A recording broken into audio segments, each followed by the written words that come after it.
Kisah Ashabul Ukhdud. Pada zaman dahulu, ada seorang raja yang sangat zalim. Ia memimpin sebuah perkampungan.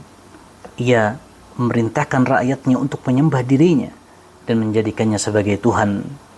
Sang raja ini memiliki seorang penyihir pribadi yang sudah tua. Dia berkata kepada sang raja, "Aku ini sudah tua. Tolong pilihkan untukku seorang pemuda agar aku ajarkan padanya ilmu sihirku." Maka sang raja pun membawakan pemuda pilihannya untuk diajari sihir oleh sang penyihir. Akan tetapi, Allah Subhanahu wa Ta'ala menginginkan kebaikan untuk si pemuda ini. Di tengah perjalanannya menuju sang penyihir, ia bertemu dengan seorang ahli ibadah yang taat kepada Allah Azza wa Jalla. Ia pun duduk dan mendengarkan setiap perkataan yang keluar dari ahli ibadah tersebut. Kemudian ia terkesima dengan ucapan yang dikeluarkan oleh sang ahli ibadah. Maka pada suatu hari, pemuda ini tengah berjalan di sebuah perjalanan. Tiba-tiba ada seekor hewan besar yang menghalangi jalan manusia. Pemuda ini berkata pada dirinya, "Hari ini aku akan membuktikan siapa yang lebih hebat, apakah si penyihir ataukah sang ahli ibadah." Maka ia pun mengambil sebuah batu sambil berkata, "Ya Allah, kiranya ajaran sang ahli ibadah lebih engkau cintai daripada ajaran si penyihir. Bunuhlah hewan itu agar orang-orang bisa berjalan kembali." Kemudian ia melemparkan batu ke arah hewan tersebut dan hewan tersebut pun mati. Orang-orang bisa kembali melewati jalanan tersebut. Setelah kejadian itu, sang pemuda menemui ahli ibadah dan menceritakan kisahnya tersebut. Sang ahli ibadah pun menimpali cerita sang pemuda sambil berkata, "Wahai anakku, hari ini engkau lebih hebat dari diriku. Dan sungguh, engkau akan diuji. Dan apabila tiba saatnya engkau diuji, maka jangan pernah engkau memberitahukan tentang keberadaan diriku." Di antara kehebatan si pemuda, ia dapat menyembuhkan orang buta, dapat menyembuhkan sakit kusta, dan juga mengobati berbagai macam penyakit manusia. Maka sampailah kabar kehebatan pemuda tersebut ke telinga sekretaris raja yang ketika itu dalam kondisi buta. Kemudian ia pun mendatangi si pemuda dengan membawa hadiah yang sangat banyak. Ia berkata, "Wahai pemuda, seluruh hadiah ini akan menjadi milikmu kalau engkau berhasil menyembuhkan diriku." Sang pemuda pun menjawab, "Aku tidak bisa menyembuhkan siapapun. Yang dapat menyembuhkan itu hanyalah Allah. Namun, kalau engkau mau, berimanlah kepada Allah Azza wa Jalla. Lalu aku akan berdoa agar engkau disembuhkan oleh Allah." Maka sekretaris raja yang buta itu beriman kepada Allah Azza wa Jalla. Dan Allah pun menyembuhkan dan mengembalikan penglihatannya. Ketika ia kembali kepada raja, sang raja bertanya kepada dirinya, "Siapa yang telah mengembalikan penglihatanmu?" Maka ia pun menjawab, "Tuhanku." Sang raja kaget. "Apakah engkau memiliki Tuhan selainku?" Sekretaris itu pun menjawab, "Tuhanku dan Tuhanmu adalah Allah." Sang raja pun akhirnya marah dan mulai menyiksa sekretarisnya. Sampai pada akhirnya sang sekretaris memberitahu tentang si pemuda dan didatangkanlah pemuda tersebut. Sang raja berkata, "Wahai anakku, engkau sudah sampai ke derajat yang luar biasa dalam ilmu sihir, hingga bisa menyembuhkan orang buta dan penyakit kusta, serta banyak kehebatan-kehebatanmu lainnya." Sang pemuda itu menjawab, "Aku tidak bisa menyembuhkan siapapun. Yang menyembuhkan itu adalah Allah." Raja pun akhirnya menyiksa si pemuda hingga akhirnya ia terpaksa memberitahu tentang keberadaan ahli ibadah. Singkat waktu, didatangkanlah sang ahli ibadah. Kemudian ia dipaksa agar dia kembali kepada agama nenek moyangnya. Namun ia pun menolak. Maka dibawalah sebuah gergaji raksasa dan diletakkan di tengah-tengah kepalanya. Sehingga terbelahlah tubuhnya menjadi dua bagian. Kemudian didatangkan sekretarisnya Ia pun dipaksa agar kembali kepada agama nenek moyangnya. Namun ia menolak.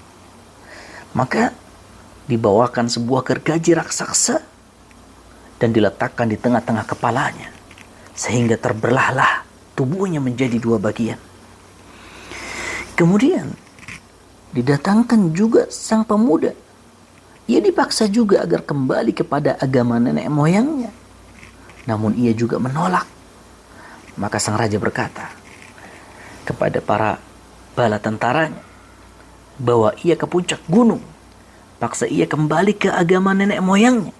Kalau dia enggan, campakkan ia dari puncak gunung tersebut. Sang pemuda kemudian berdoa kepada Allah Azza wa Jalla seraya berkata, Ya Allah, selamatkanlah aku dari mereka dengan cara yang Engkau kehendaki. Seketika gunung itu pun bergetar dan seluruh bala tentara raja berjatuhan dari puncak gunung tersebut. Kemudian ia pun kembali kepada sang raja.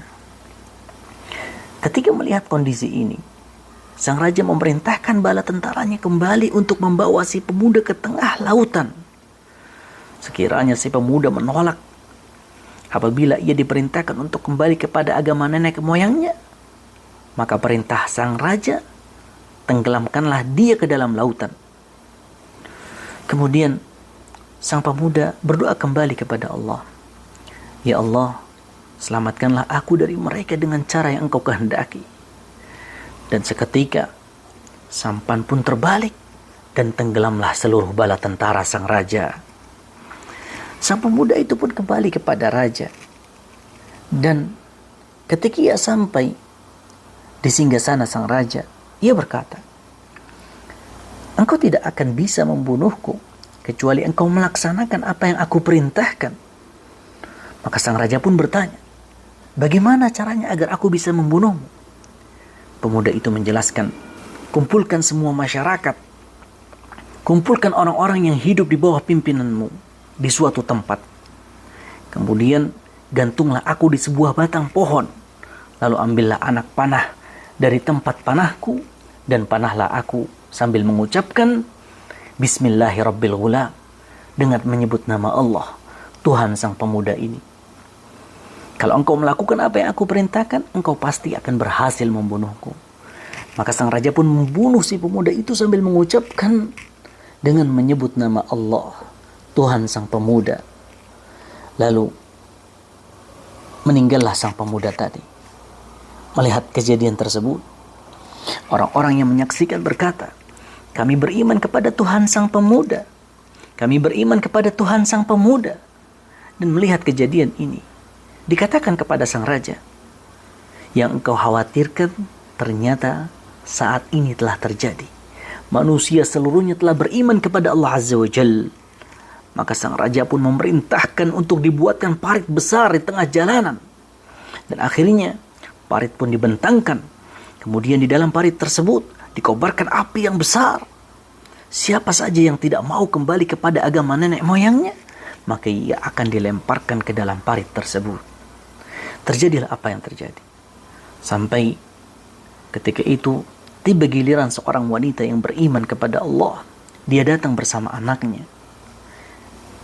Wanita ini ragu dan takut untuk masuk ke dalam kobaran api yang telah disiapkan oleh sang raja.